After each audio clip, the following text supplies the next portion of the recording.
सबसे पहले भारत माता की जय। मैं Satyendra Singh, expert of mathematics and reasoning, सभी भारतवासी साक्षर पढ़े लिखे नौजवानों के साथ मैं प्रधानमंत्री जी से करबद्ध प्रार्थना करता हूं कि प्लीज आप 28 लाख सरकारी नौकरियों का पिटारा खोलें। देश का नौजवान अपनी योग्यता तथा मेहनत से उसे प्राप्त करेंगे। प्रधानमंत्री जी, जब रोजगार प्राप्त होगा तो क्रय शक्ति बढ़ेगी, क्रय शक्ति बढ़ेगी तो मांग बढ़ी, और जब मांग बढ़ेगी तो उत्पादन बढ़ेगा, और जब उत्पादन बढ़ेगा तो फिर नए रोजगार का सृजन होगा, और यही पॉजिटिव साइकिल हमारे देश की अर्थव्यवस्था को एक नई गति देगा। विद्यार्थियों के भीतर आशा की एक किरण दिखाई पड़ी है जब रोजगार के मामले में भारत सरकार के कैबिनेट द्वारा सीईटी कॉमन एलिजिबिलिटी टेस्ट की मंजूरी दे दी गई। अब सरकारी नौकरियों का चयन सीईटी के माध्यम के द्वारा होगा और इसमें प्राप्त स्कोर 3 वर्षों के लिए वैलिड होगा। माय डियर स्टूडेंट्स,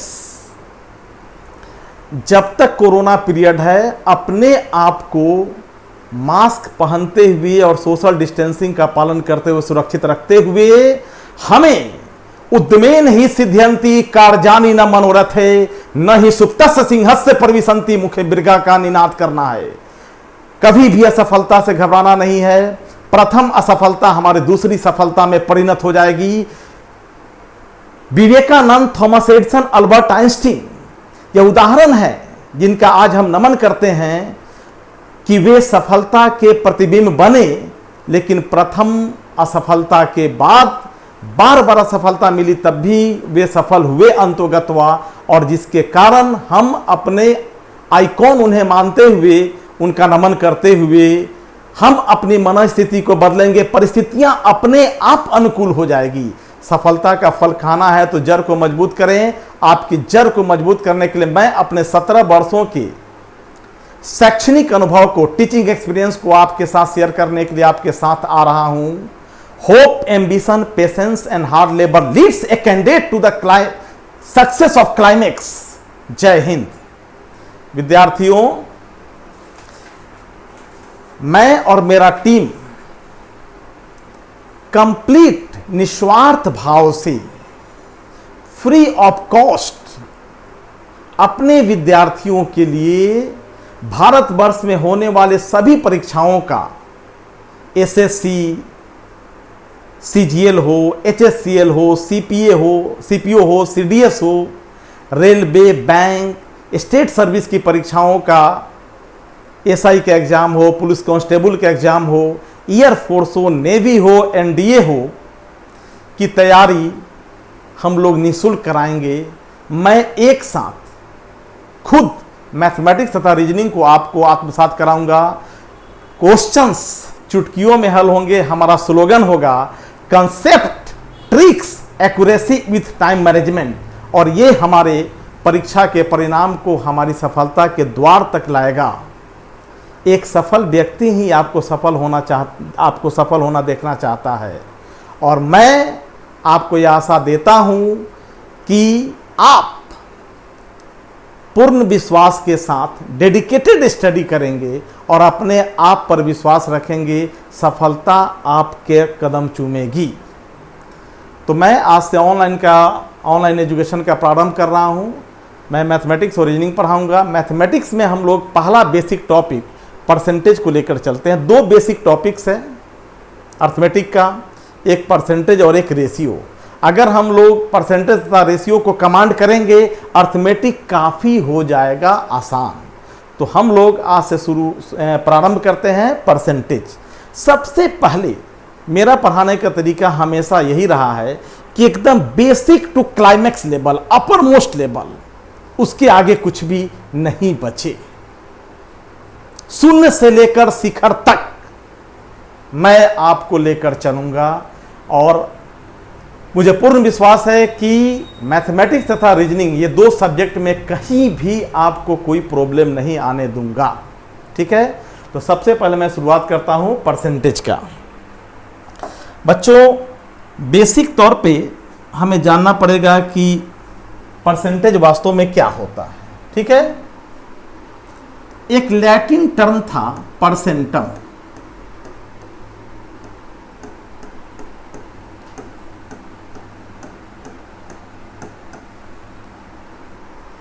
परसेंटम का मीनिंग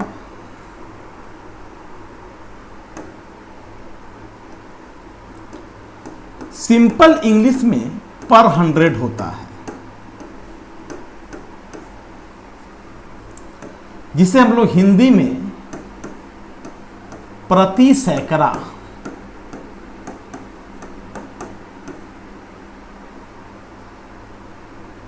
या भोजपुरी में बोले तो बटा 100 लिखते हैं। ठीक है, अगर 100 करना होगा तो किसी भी क्वांटिटी के नीचे स्लैश देकर 100 लिख देना ही बटा 100 यानी प्रति सैकड़ा यानी पर 100 कहलाता है। ठीक है, इसी परसेंटम से हमारा शब्द आया परसेंटेज। काफी ध्यान से आप इसको देखेंगे, जिसे हम लोग हिंदी में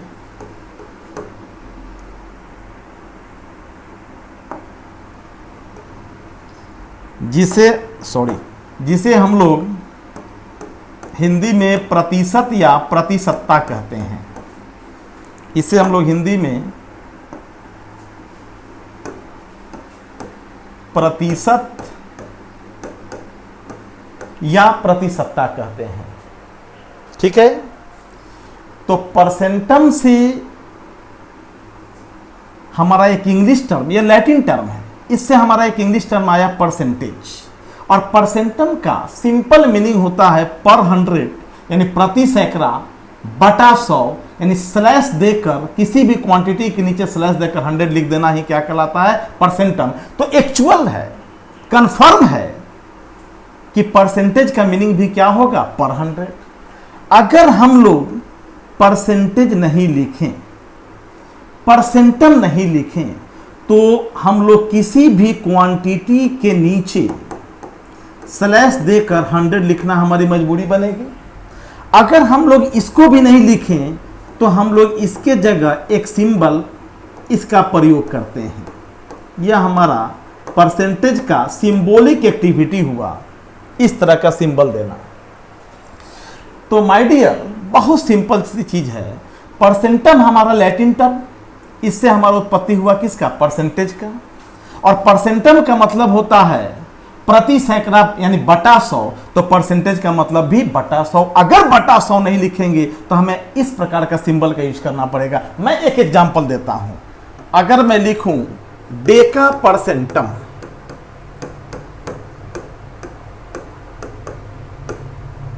अगर मैं लिखूं 10%,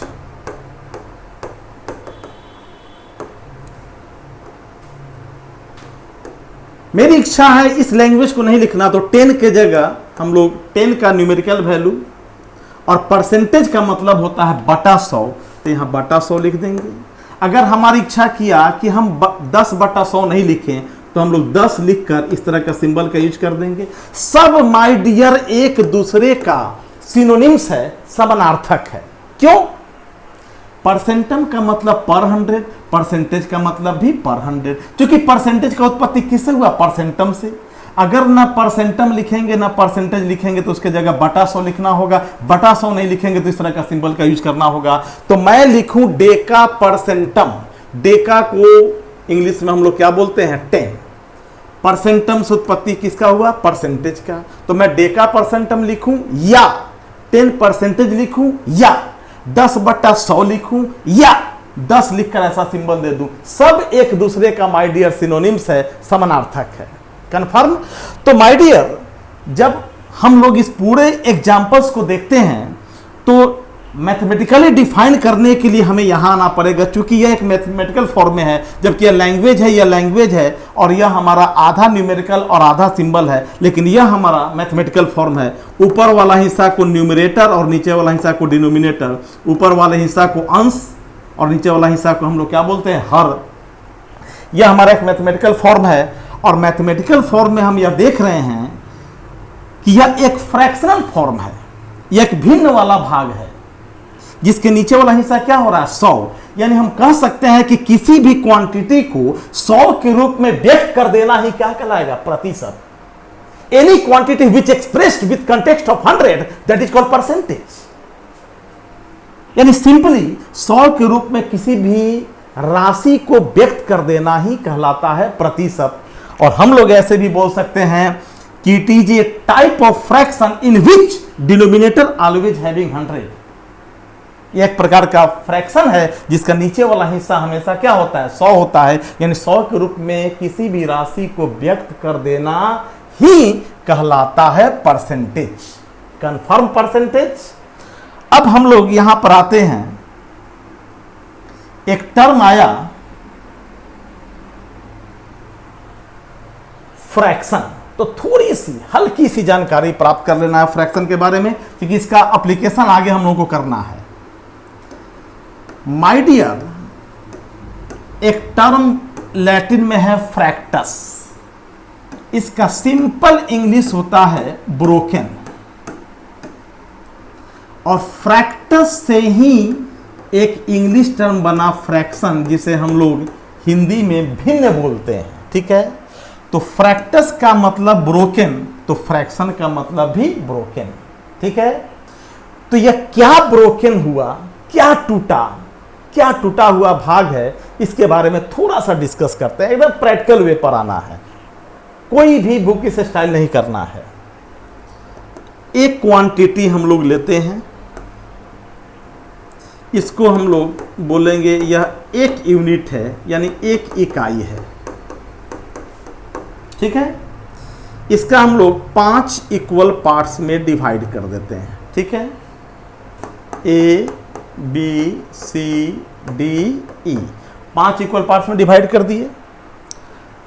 अब वास्तव में यह जो यूनिट है वह 5 इक्वल पार्ट्स में डिवाइड हो गया, तो फ्रैक्शन क्या होता है। ठीक है भाई, इसका सिंपल तो बात समझ में आ गया कि ब्रोकन टूटा हुआ हिस्सा होता है।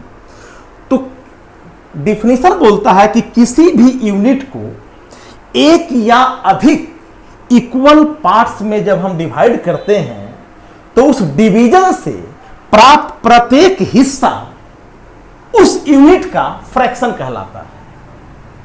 कंफर्म हुआ? नहीं, क्योंकि ये बुकिश स्टाइल है। लेकिन जब हम लोग प्रैक्टिकल स्टाइल में आएंगे तो फ्रैक्शन को कैसे डिफाइन करेंगे। हमने इस यूनिट को 5 इक्वल पार्ट्स में डिवाइड किया, मैं बोलूं ए, टोटल यूनिट का कितना भाग है, तो इस संपूर्ण यूनिट को 5 इक्वल पार्ट्स में डिवाइड किया था, ए का हिस्सा कितना है 1, और पूरा यूनिट 5 इक्वल पार्ट्स में डिवाइड हुआ, तो नीचे हम लोग क्या रखेंगे 5। मैं ए बी को लेता हूं, यानी यहां से यहां तक, टोटल 5 इक्वल पार्ट्स में से ए बी कितना पार्ट्स को रख रहा है, तो 2 पार्ट्स को, तो ऊपर में 2, और टोटल यूनिट कितने इक्वल पार्ट्स में बटे हैं, तो 5, तो नीचे में 5। माय डियर, फ्रैक्शन वास्तव में किसी भी यूनिट को जब इक्वल पार्ट्स में डिवाइड करते हैं तो हर एक हिस्सा उस यूनिट का फ्रैक्शन कहलाता है। जैसे ए बी को क्या लिखिए 2/5, यह हमारा न्यूमरेटर और यह हमारा डिनोमिनेटर, यानी इसको हम लोग हिंदी में बोलेंगे अंश और इसको हिंदी में बोलेंगे हर। यह क्या शो करता है, नीचे वाला हिस्सा यह शो करता है माय डियर कि किसी यूनिट को कितना इक्वल पार्ट्स में डिवाइड किया गया। तो अगर नीचे 5 लिखा हुआ है तो यह कंफर्म हो गया कि उस यूनिट को कितना इक्वल पार्ट्स में डिवाइड किया गया था, 5। और न्यूमरेटर यानी ऊपर वाला हिस्सा क्या शो करता है, तो इस फ्रैक्शन के फॉर्मेशन में यानी 2/5, 2/5 में ऊपर वाला हिस्सा 2 क्या शो कर रहा है, न्यूमरेटर क्या शो कर रहा है कि इस फ्रैक्शन के फॉर्मेशन में कितने यूनिट्स का यूज किया गया, तो 2 यूनिट्स का यूज किया गया, इसलिए 2/5 लिखे। 1 के बारे में मैंने क्या लिखा फ्रैक्शन के रूप में, 1/5, तो यह क्या शो कर रहा है डिनोमिनेटर कि टोटल यूनिट को कितने इक्वल पार्ट्स में डिवाइड किया गया, तो 5 इक्वल पार्ट्स में। और 1 क्या शो कर रहा है माय डियर कि संपूर्ण डिवीजन में कितने डिवीजन का यूज इस फ्रैक्शन के फॉर्मेशन में हुआ है। तो न्यूमरेटर शो कर रहा है कि इस 1/5 फ्रैक्शन में के फॉर्मेशन में 1/5 भिन्न के निर्माण में एक डिविजनल पार्ट का यूज किया गया और उस यूनिट को 5 इक्वल पार्ट में बांटा गया। यह हमारा डिनोमिनेटर शो कर रहा है। ठीक है, तो यह कंफर्म हो गया। एक और एग्जांपल अगर मैं लिखूं AC equal to fractional part में, यानी यहां से लेकर यहां तक 1 2 3 और 1 2 3 4 5, तो नीचे लिखेंगे 5। तो डिनोमिनेटर यह शो कर रहा है कि उस यूनिट को 5 इक्वल पार्ट्स में डिवाइड किया गया और न्यूमरेटर यह शो कर रहा है, ऊपर वाला हिस्सा यह शो कर रहा है कि इस फ्रैक्शन के फॉर्मेशन में 3 विभाजित हिस्सों का 3 डिविजनल पार्ट्स का प्रयोग किया गया। तो कंफर्म हो गया माय डियर कि ऊपर वाला हिस्सा यह शो करता है कि फ्रैक्शन के फॉर्मेशन में कितने पार्ट्स का यूज किया गया और नीचे वाला हिस्सा यह शो करता है कि उस यूनिट को कितने इक्वल पार्ट्स में डिवाइड किया गया। अब फ्रैक्शन के बारे में विशेष स्टडी हम लोग जब सिंप्लीफिकेशन टॉपिक में फ्रैक्शन में आएंगे तब उसके बारे में हम लोग स्टडी करेंगे। ठीक है ना, फ्रैक्शन के types of fraction, addition of fraction, subtraction of fraction, multiplication of fraction, like fraction, unlike fraction, proper fraction, improper fraction वगैरह वगैरह। ठीक है, यहां पे हम लोग इसका थोड़ा सा यूज इसलिए कर रहे हैं कि अगर कोई फ्रैक्शन इस फॉर्मेट में है, इसे हम लोग पढ़ेंगे रियल में मैथमेटिकल फॉर्म में a plus b upon c। ठीक है, तो अगर किसी फ्रैक्शन को लेस करना हो, ठीक है, जैसे 20 में से 6:2/3 को लेस करना है, 20 में से 6 सही 2/3 को घटाना है, तो माय डियर यहां 2 प्रोसेस होंगे, एक परंपरागत तरीका और एक हमारा टाइम मैनेजमेंट, क्योंकि हमारा स्लोगन था टाइम मैनेजमेंट के साथ चलना है।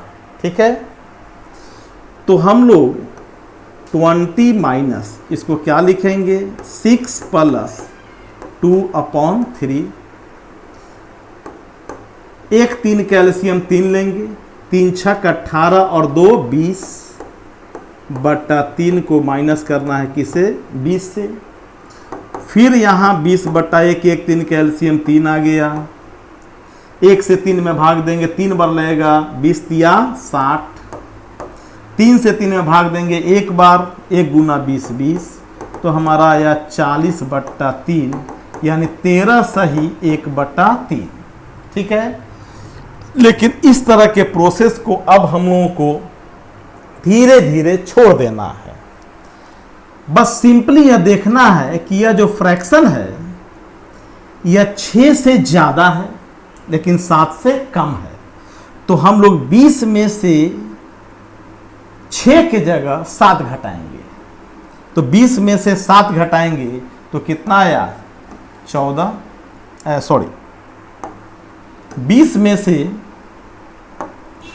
यह फ्रैक्शन 6 से ज़्यादा है लेकिन 7 से कम है, तो 20 में से हम लोग क्या घटाएंगे 7, तो कितना आया 13, और यह डिनोमिनेटर और न्यूमरेटर का डिफरेंसेज अंतर 1 आ रहा है, तो इसको रिमाइंडर के रूप में रखेंगे और यह 3 हमारा डिनोमिनेटर का डिनोमिनेटर रह जाएगा, यानी आंसर हो जाएगा 13:1/3, 13 सही 1/3।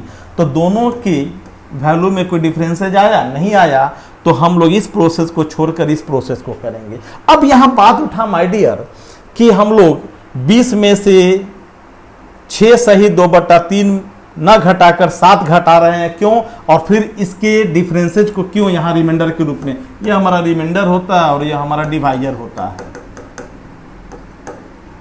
ठीक है, तो क्यों ऐसा घटा रहे हैं, ठीक है ना, इसके बारे में थोड़ी सी चर्चा हम लोग कर लेते हैं। 20 माइनस 6:2/3, ठीक है, हम लोग इसको लिख सकते हैं 20 माइनस 6 + 2/3, और इस तरह से इधर नहीं लाओ, यहीं तक रखो।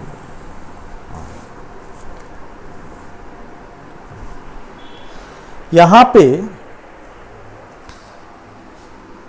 इसको 6 + 2/3, अगर मैं यहां 1/3 इसमें जोड़ दूं तो यह 1 के बराबर हो जाएगा, लेकिन इस कंप्लीट वैल्यू में डिफरेंसेज आ जाएगा। तो इस डिफरेंसेज को यथावत यानी जीरो नेग्लिजिबल करने के लिए हम लोग -1/3 कर दें।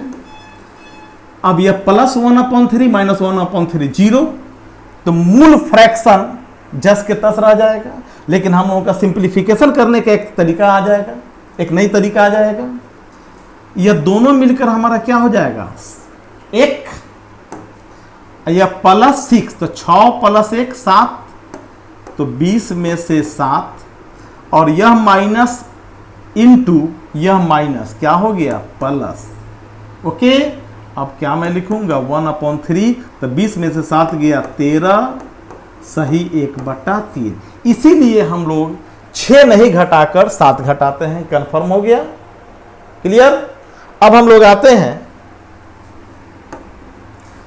कि कोई भी फ्रैक्शन इस तरह का दिया रहेगा, तो जब हम लोग परसेंटेज को डील करेंगे तो इस फ्रैक्शन का जब यूज करेंगे तो हमें कहीं से कोई परेशानी नहीं हो, ठीक है। जैसे अगर हम लोग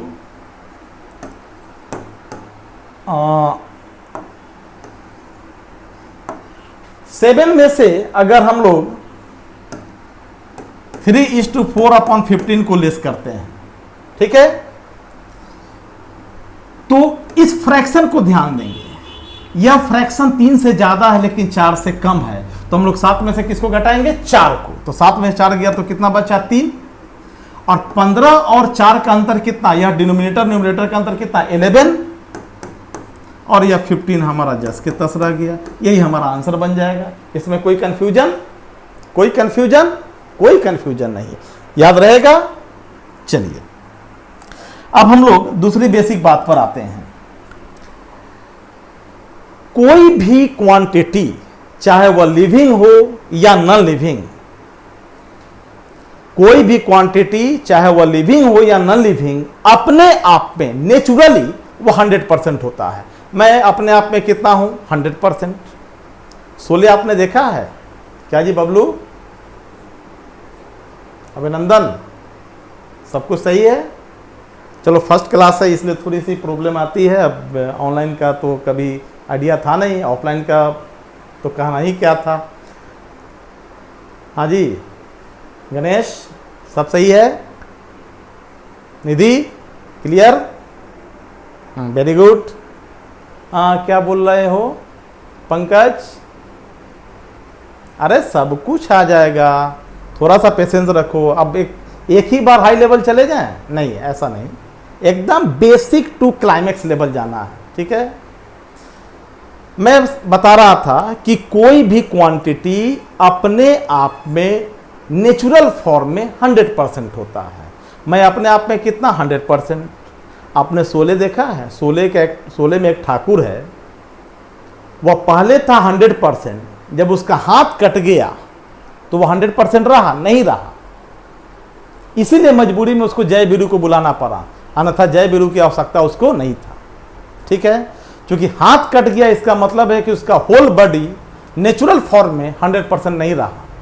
इसीलिए हमारा सोसाइटी में जो हैंडीकैप्ड, जो दिव्यांग व्यक्ति होते हैं, दिव्यांग विद्यार्थी होते हैं, गवर्नमेंट सरकार यह देखती है कि इनकी शारीरिक क्षमता एक नॉर्मल ह्यूमन बीइंग्स के रेस्पेक्ट में कम है, इसलिए इनको किसी प्रकार से मुख्य धारा में लाने के लिए उनको एक आरक्षण का सहारा दिया जाता है।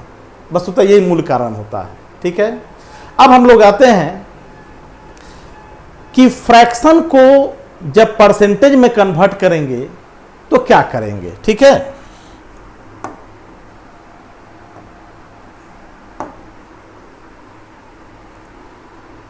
फ्रैक्शन को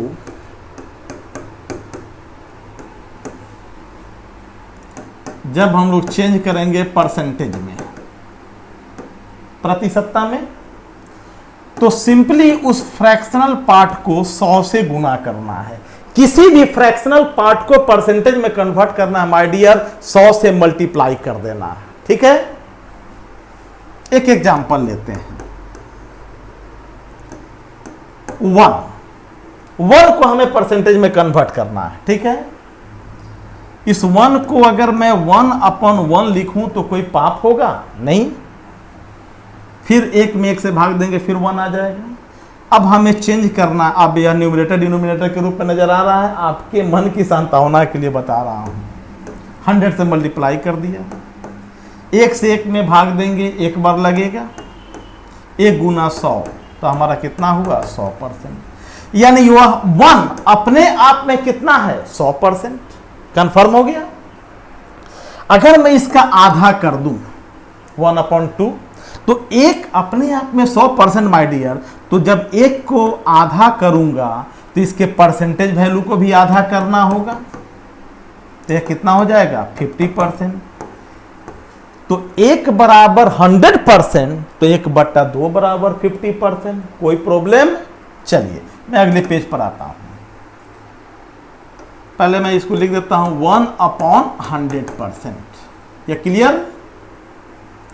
1 अपने आप में संपूर्ण विश्व को व्याप्त कर लिया तो यह अपने आप में कितना 100%। ठीक है, अगर मैं रोटेशनल व्यू में आऊंगा तो यह 360 डिग्री को इंडिकेट करेगा, वह भी अपने आप में कितना 100%। यानी कोई भी यूनिट को संपूर्णता में व्यक्त करना हो तो फ्रैक्शन में 1, डिग्री में 360 डिग्री और परसेंटेज में 100%। ठीक है, 1/3 को हमें बदलना है परसेंटेज में माय डियर। ठीक है, तो 1/3 को हम लोग को किसे गुना करना पड़ेगा 100 से। कुछ भी करने की जरूरत नहीं है, हमें मालूम है कि 1 बराबर कितना परसेंट 100%। ठीक है, तो 3 से भाग देंगे तो यह 33:1/3%, या इसका लगभग मान हो जाएगा 33.33%। ओके, 1/4 परसेंटेज में कन्वर्ट करना है। 1 अपने आप में 100%, तो 100% में 4 से डिवाइड करेंगे तो यह 25%। ठीक है, अब मैं बोलूं कि 3/4 का वैल्यू क्या होगा, तो 1/4 बराबर 25%। इसको 3/4 करने के लिए हमें 1/4 को किससे गुना करना होगा 3 से।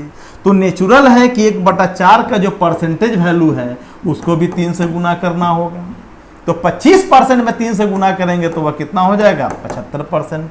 यानी 3/4 बराबर कितना, तो 75%। इसमें कोई कंफ्यूजन? नेक्स्ट पेज पर मैं आता हूं। 1/5, तो 1 बराबर 100%, तो 1 की जगह 100%, 5 की जगह 5, तो यह कितना हो गया, तो 20%। ठीक है ना? एकदम याद रखना है कि हमें तारतम्य स्थापित करना है, कोरिलेशन सिस्टम को डेवलप करना है। ठीक है, हर जगह केवल कैलकुलेशन कैलकुलेशन कैलकुलेशन ऐसा नहीं है माय डियर। अब आप बौद्धिक स्तर पर अपने आप को ऊंचा रखेंगे। ठीक है, कोरोना बहुत कुछ सिखा चुका है, क्या जी नंदनी, सिखाया ना? तो 1/5 बराबर 20%। अगर मैं बोलूं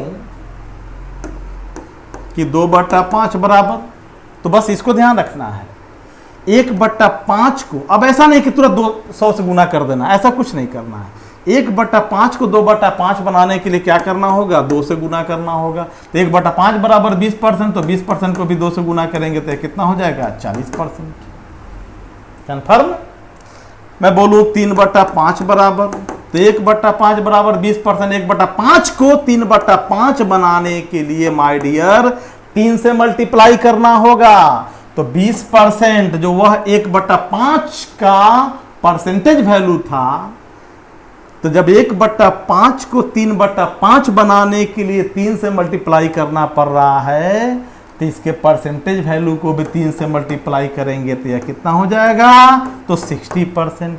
कोरिलेट करना है, कोरिलेशन। ज्योमेट्री में माय डियर मैं ऐसा मेथड बताऊंगा और कि कोरिलेशन सिस्टम से लगभग 40% question without theorem, without postulates याद किए सॉल्व होंगे केवल कोरिलेशन सिस्टम के द्वारा।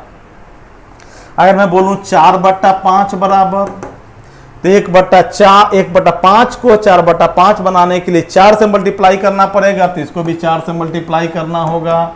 तो 4 से मल्टीप्लाई करेंगे 20% को, तो कितना हो जाएगा 80%। क्लियर? मैं अगले पेज पर आऊं, आगे बढ़ूं। तो नेक्स्ट पेज पे अगर हम लोग आते हैं, तब आते हैं 1/6, 1/6। तो 1 बराबर माय डियर 100%, तो 1/6 बराबर 100% अपॉन 6। ठीक है। 2 से 50% अपॉन 3, यानी 16:2/3%। इसका लगभग मान 16.66% लगभग। ठीक है ना, चूंकि रेकरिंग डेसिमल में 2/3 हमारा रेकरिंग डेसिमल में चला जाएगा। ठीक है। अगर मैं बोलूं, एक क्वेश्चन देता हूं, ठीक है ना, एक सिंपली एक क्वेश्चन देता हूं, 16.66 ऑफ 96। क्वेश्चन आया, बच्चे घबरा गए। अरे कुछ ही घबराना नहीं, केवल कोरिलेशन सिस्टम रखना है, ये नहीं कभी करना है 1666 पॉइंट के बाद 2 अंक तो 2 शून्य।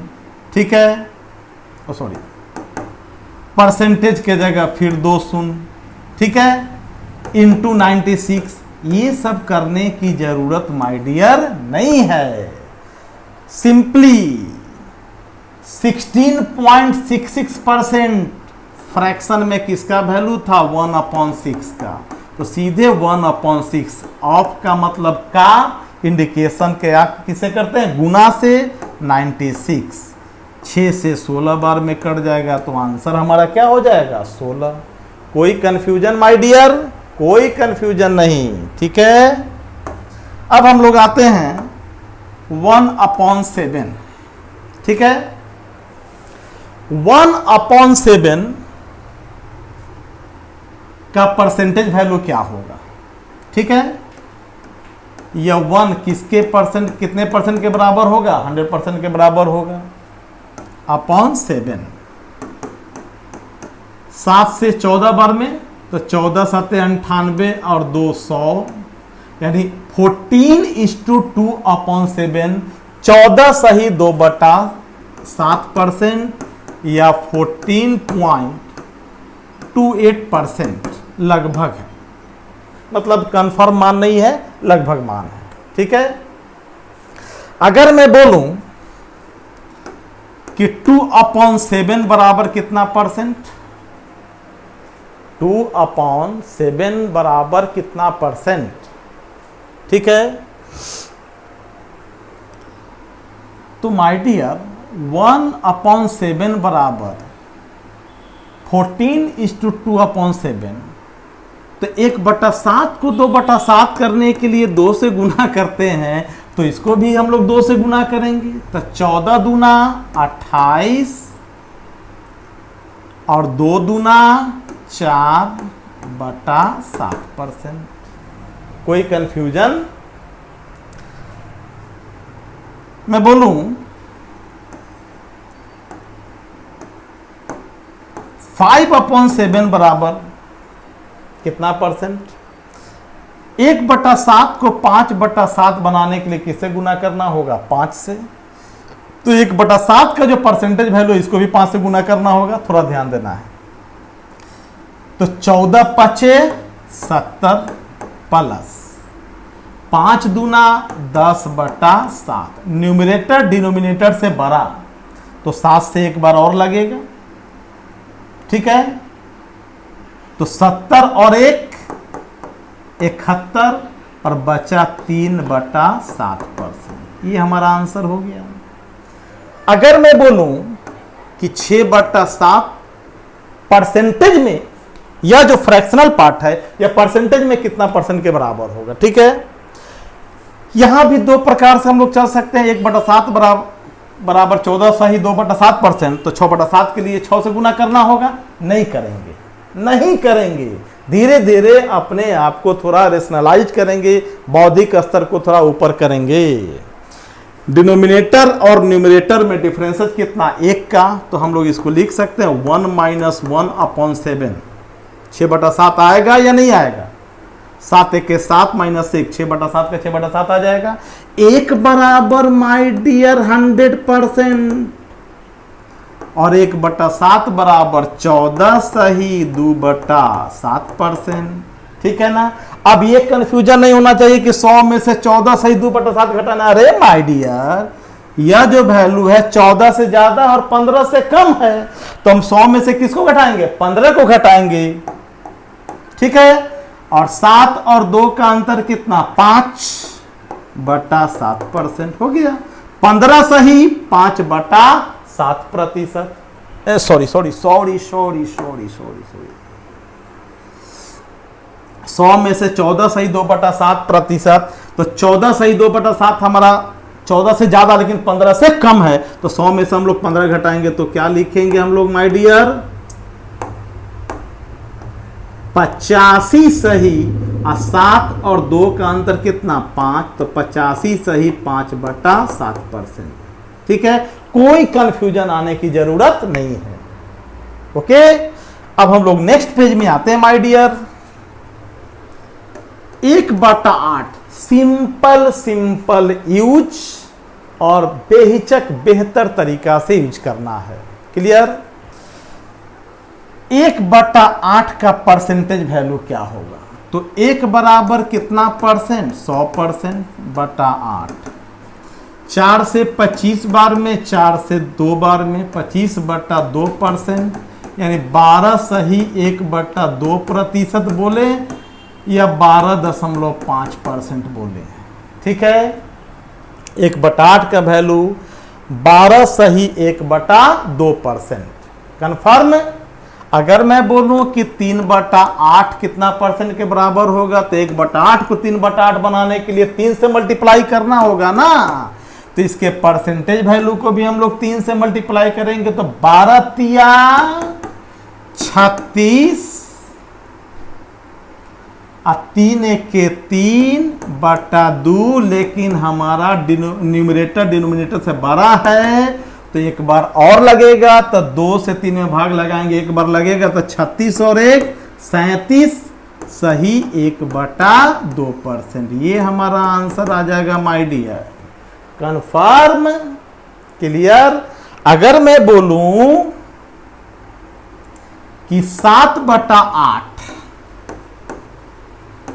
का परसेंटेज वैल्यू क्या होगा, तो अब ये नहीं करना है कि 1/8 बराबर 12 सही 1/2%, तो फिर 7/8 तो 7 से गुना करना है, ऐसा कुछ नहीं करना है। सिंपली जब भी डिनोमिनेटर और न्यूमरेटर के बीच का डिफरेंस जब 1 आ जाए, तो हम लोग इसको सिंपल फॉर्म में लिख सकते हैं 1 - 1/8, 7/8 आ जाएगा।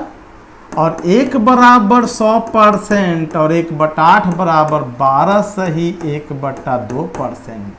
यह जो फ्रैक्शनल पार्ट है यह 12 से अधिक लेकिन 13 से कम है, तो 100 में से हम कितना घटाएंगे? 13। तो 100 में से जब 13 हम लोग घटाएंगे तो वह कितना परसेंट के बराबर आ जाएगा माय डियर? 83। अच्छा ठीक है, शॉर्ट करो माय डियर। 100% माइनस 12:1/2%। ठीक है ना? Minus sorry. तो 100 में से 12 गया, कितना बचा हमारे पास? सॉरी 87:1/2%। ठीक है ना? 87.1/2 बोले या 87 सही 1/2% बोले, या 87:1/2% बोले। कंफर्म? ठीक है? तो जब भी न्यूमरेटर डिनोमिनेटर के बीच का डिफरेंस 1 हो, तो हमें इस प्रोसेस को फॉलो अप करना है। 100% माइनस 12 से अधिक है, 13 से कम है तो 13 घटा दिए, ठीक है। तो 100 माइनस 13, 10 3 7 9 1 8। ओके, चलिए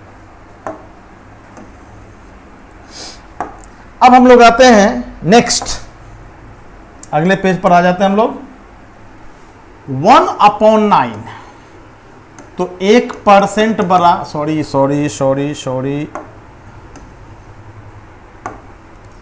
1 बराबर 100%, तो 1/9 बराबर, तो 1 की जगह परसेंटेज में 100%, 9 की जगह 9, यानी इसको हम लोग लिखे 11:1/9%, या लगभग मान हम लोग इसका लिख सकते हैं 11.11%। कोई कंफ्यूजन? तो किसी भी फ्रैक्शन को जब परसेंटेज में चेंज करना होगा तो हमें 100 से मल्टीप्लाई करना है, वो भी करने की जरूरत नहीं है, सीधे 1 बराबर 100%, तो 1 की जगह मैंने क्या लिखा 100%, ठीक है, और 9 की जगह 9 डिवाइड का 11:1/9%, या लगभग मान हो गया 11.11%। यहां तक क्लियर है माय डियर? अगर हमसे पूछ दिया कि 2/9 का मान क्या होगा, ठीक है, तो 1/9 को 2/9, अब 100 से गुना नहीं करने की जरूरत है, 200/9 करने की कभी कोई जरूरत नहीं है। सिंपली 1/9 को 2/9 बनाने के लिए 2 से गुना करना होगा, तो इसको भी 2 से गुना करेंगे तो 11 दूना 22, 2 1 2/9%, यानी 22 सही 2/9%, 22:2/9%, ठीक है। अगर हमसे पूछ दिया कि 4/9 का मान क्या होगा, केवल कोरिलेशन सिस्टम को यूज करना है, कोरिलेट करना, तारतम्य स्थापित कर देना है। 1/9 को 4/9 बनाने के लिए 4 से गुना करना होगा, तो 1/9 के परसेंटेज वैल्यू को भी पर 4 से गुना करेंगे तो 11 चौक 44 सही 1 4 4/9%। क्लियर हुआ माय डियर? कोई कंफ्यूजन? किसी प्रकार का कोई कंफ्यूजन नहीं होना चाहिए। अब हम लोग आते हैं नेक्स्ट पेज पर।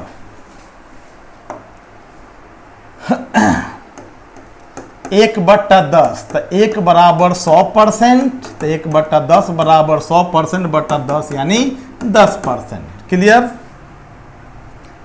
1/11 का परसेंटेज वैल्यू क्या होगा, तो 1 का परसेंटेज वैल्यू 100%, 11 यानी 9 सही 11 9 99, 1/11% लिखें, या लगभग मान इसका 1 में 11 से जब डिवाइड करेंगे तो 9.09%, लगभग यह मान है, कंफर्म मान नहीं है लेकिन यह लगभग मान है, ठीक है।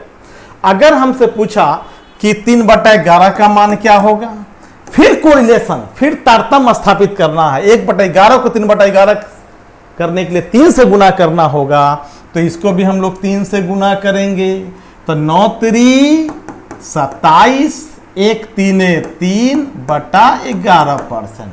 कोई कंफ्यूजन माय डियर? कोई कंफ्यूजन नहीं? चलिए, अगर पूछ दिया कि 7/11 का मान क्या होगा परसेंटेज में, तो 1/11 बराबर 9 सही 1/11%, तो 1/11 को 7/11 करने के लिए 7 से गुना करना होगा, तो इसके परसेंटेज मान को भी 7 से गुना करना होगा, तो 9 7 63 और 7 1 7/11%। Confirm my dear? चलिए अब हम लोग फिर नेक्स्ट पेज पर आते हैं। 1/12, 1/12 का परसेंटेज वैल्यू क्या होगा, तो 1 बराबर 100%, 4 से 100 में भाग देंगे 25 बार, 4 से 12 में भाग देंगे 3 बार, यानी 8 सही 1/3%।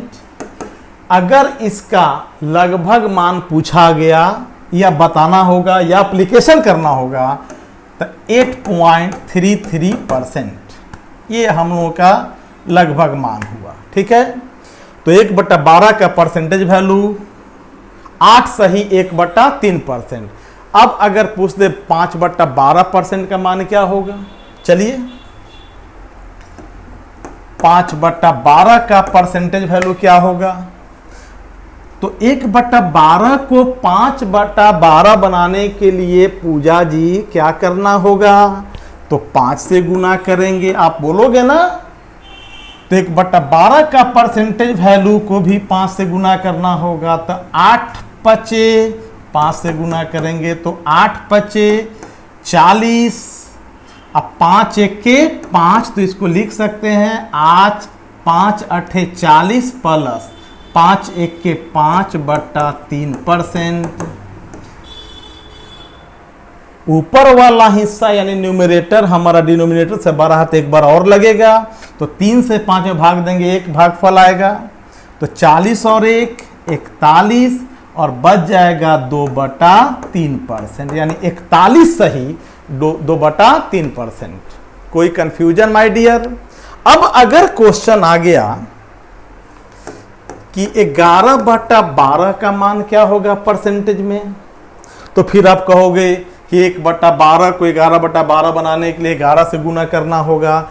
फिर हम लोग 8 सही 1/3 में 11 से गुना करेंगे। नहीं, यहां देखेंगे कि हमारा अंश और हर में केवल 1 का अंतर है, तो हम लोग इसको लिख सकते हैं 1 - 1/12।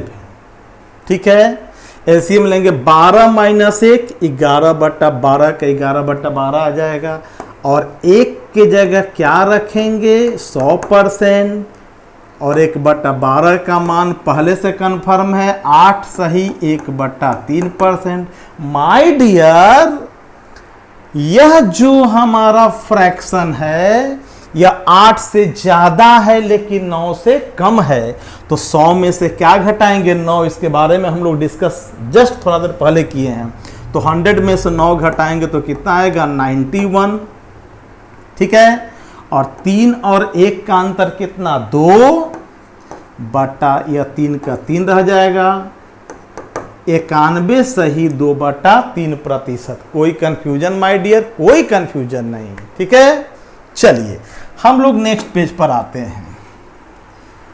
अब आते हैं कि 1/13 का परसेंटेज वैल्यू क्या है। तो 1 बराबर 100% में 13 से डिवाइड करेंगे। 13 7 91, यानी 7 सही 9/13%। कोई कंफ्यूजन? अब आपसे हमसे पूछते कि 2/13 का मान क्या होगा? तो फिर 100 से मल्टीप्लाई नहीं करना है, अब सीधे कोरिलेट करना है। 1/13 का मान 7 सही 9/13%। 13 7 91 और 9 100/13। तो 1/13 को 2/13 बनाने के लिए 2 से गुना करेंगे, तो इसके परसेंटेज वैल्यू को भी 2 से गुना करेंगे। तो 7 दूना 14 और 9 दूना 18/13। ठीक है ना माय डियर? यहां देख रहे हैं कि न्यूमरेटर डिनोमिनेटर से बड़ा है, यानी 13 से एक बार और भाग लगेगा। तो जब 13 से 18 भाग देंगे, भागफल हमारा 1 आएगा। तो 14 और 1 15 सही 5/13%। कोई कंफ्यूजन माय डियर? नथिंग। चलिए अब आते हैं माय डियर हम लोग नेक्स्ट पेज पर।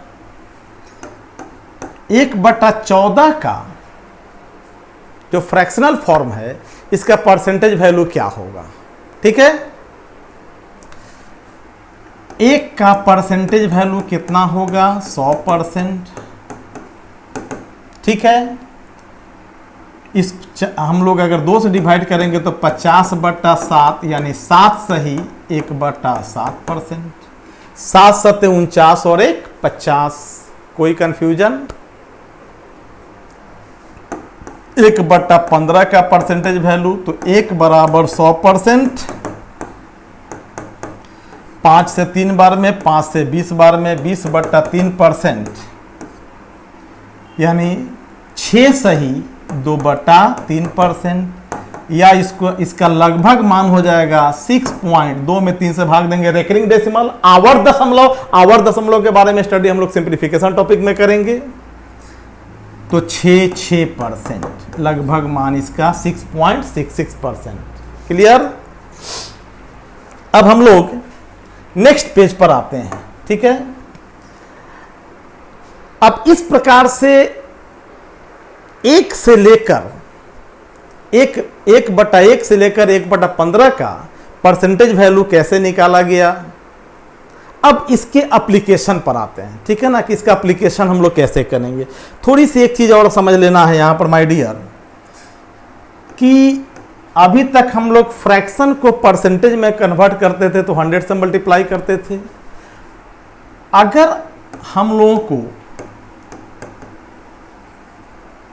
परसेंटेज को चेंज करना होगा फ्रैक्शन में, ठीक है, प्रतिशत रूप को अगर भिन्न रूप में बदलना होगा तो हम लोग उसी प्रकार से 100 से मल्टीप्लाई नहीं करके अब हम लोग 100 से डिवाइड करेंगे, ठीक है। ठीक उसका उल्टा, परसेंटेज को फ्रैक्शन में बदलना होगा तो हम लोग 100 से क्या करेंगे, डिवाइड। हमारी मजबूरी बन जाती है। जैसे देखिए 25%, ठीक है, इसको बदलना है फ्रैक्शन में, तो 25 और फ्रैक्शन में चेंज करने के लिए 100 से डिवाइड करना है, तो बटा 100 कर दिए, यानी 1/4।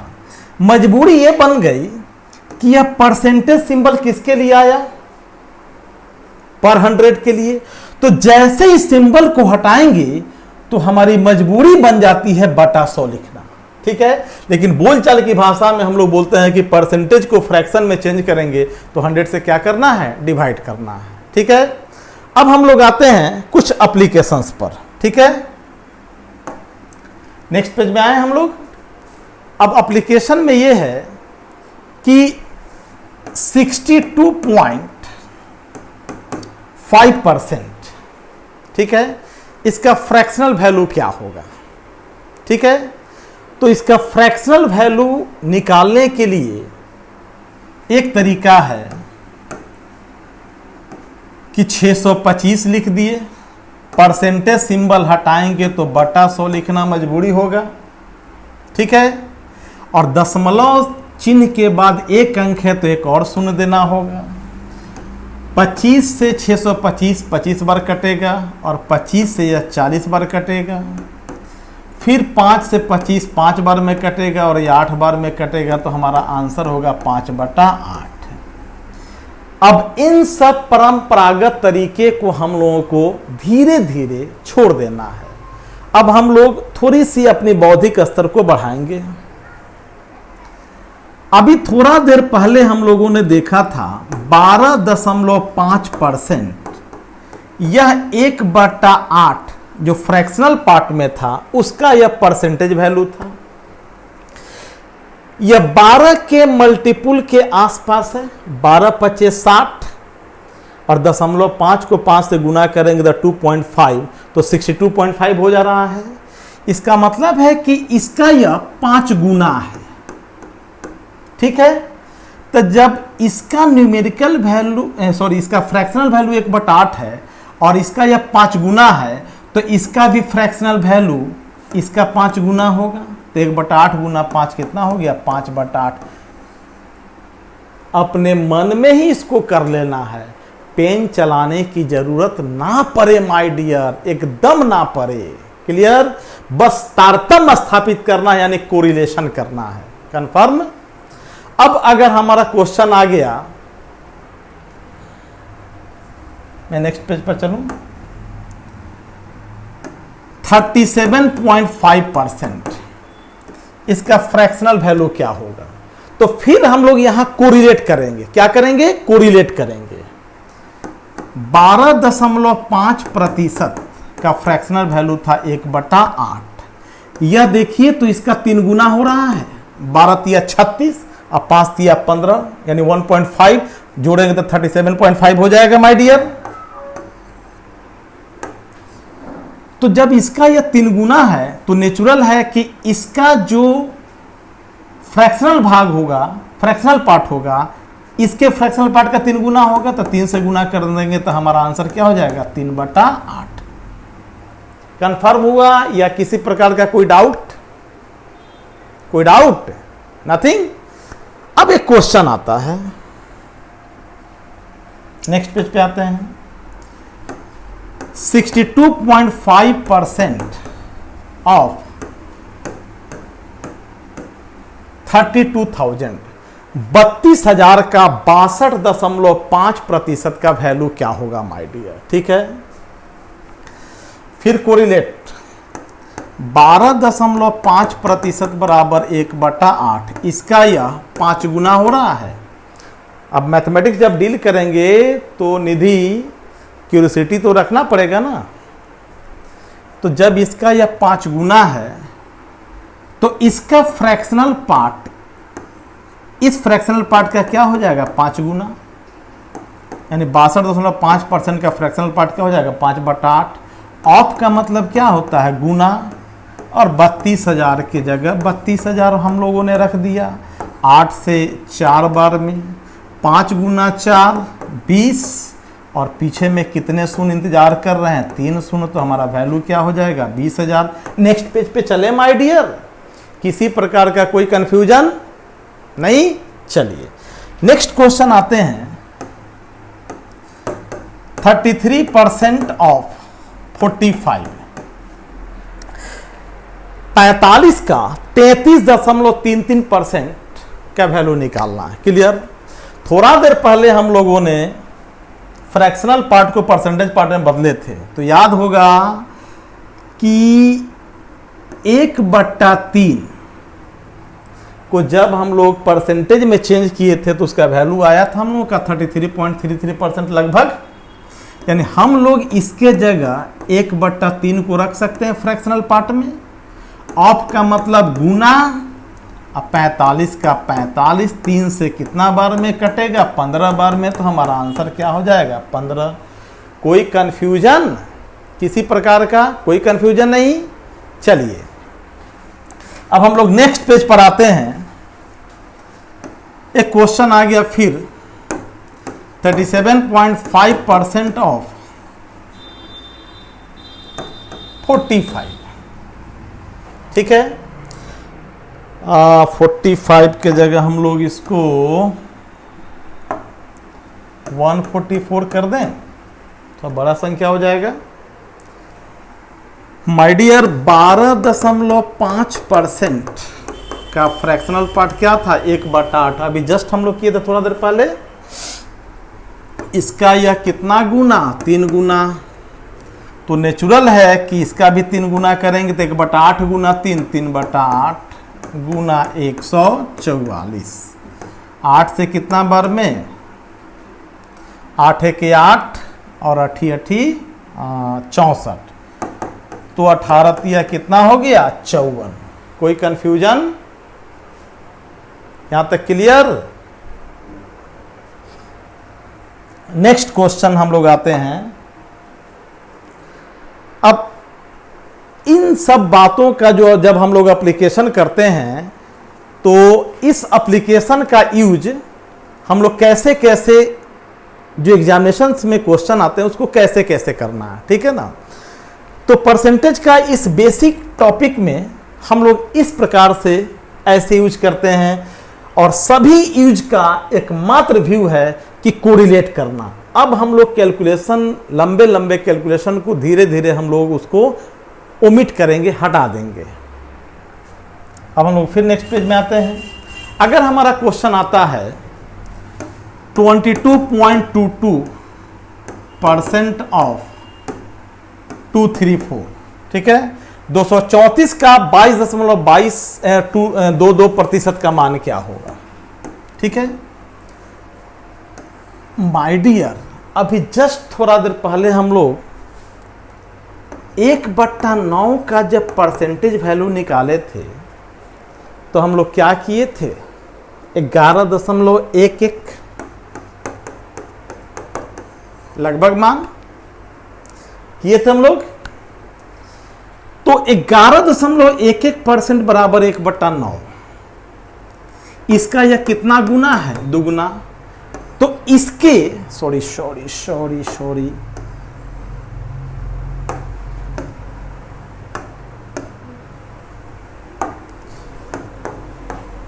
तो जब इसका यह न्यूमेरिकल वैल्यू दुगना है तो इसका जो फ्रैक्शनल वैल्यू है इसको भी दुगना करेंगे। कंफर्म। तो हम लोग 22.22% की जगह क्या रखेंगे 2/9। अगुना, ऑफ का मतलब गुना, 2 3 4, 9 दूना 18 और 9 छक 54। तो हम लोगों का आंसर कितना हो गया? 52। अब यहीं पर फिर एक क्वेश्चन आ गया, नेक्स्ट पेज पर चलें। 44.44% ऑफ 234, 234 का 44.44% का मान क्या होगा? ठीक है ना। फिर कोरिलेशन 11.11% का फ्रैक्शनल पार्ट का वैल्यू क्या होता है? 1/9। इसका यह 4 गुना है, तो इसका जो फ्रैक्शनल पार्ट आया इसको भी हम लोग 4 से गुना करेंगे। तो 44.44 की जगह क्या रखेंगे? 4/9 अगुना 234। फिर हमारा 9 दूना 18 और 9 छक 54, तो 52 दूना 104। तो हमारा आंसर क्या हो गया? 104। अब यहीं पर अगर एक क्वेश्चन आता है, थोड़ा सा टिपिकल है। चलो जी पूजा बताओ तो इसका आंसर। 19% ऑफ 525, 525 का 19% का वैल्यू। चलो जी अभिनंदन, गणेश, बबलू बताओगे? बबलू थक गया है, गांव से आया है ना। अच्छा, तो 19% का तो वैल्यू हम लोग फाइंड आउट नहीं किए हैं। अरे माय डियर, 19% का वैल्यू फाइंड आउट नहीं किए, 20% का वैल्यू फाइंड आउट किए थे ना। कुछ नहीं करना है, हम लोग इसको लिख सकते हैं 20% ऑफ 525 माइनस 1% ऑफ 525। 525 का 20% में 525 का 1% घटा देंगे तो माय डियर हमारा 525 का 19% बच जाएगा। और 20% का मतलब 1 क्या होता है? 5 गुना 525 माइनस 1% का मतलब 1/100 गुना 525।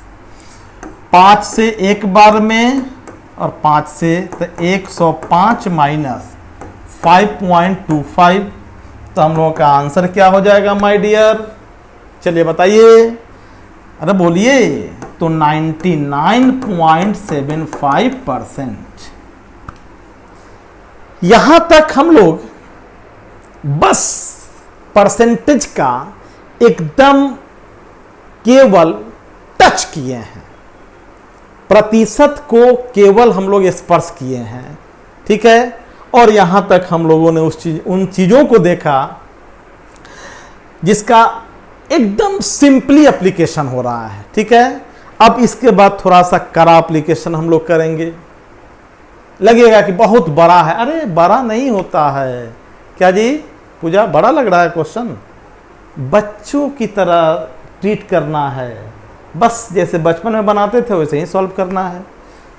बाकी जो टफ क्वेश्चन आएगा तो उसका तरीका अलग बताएंगे। और फिर हम लोग का क्लास कल होगी।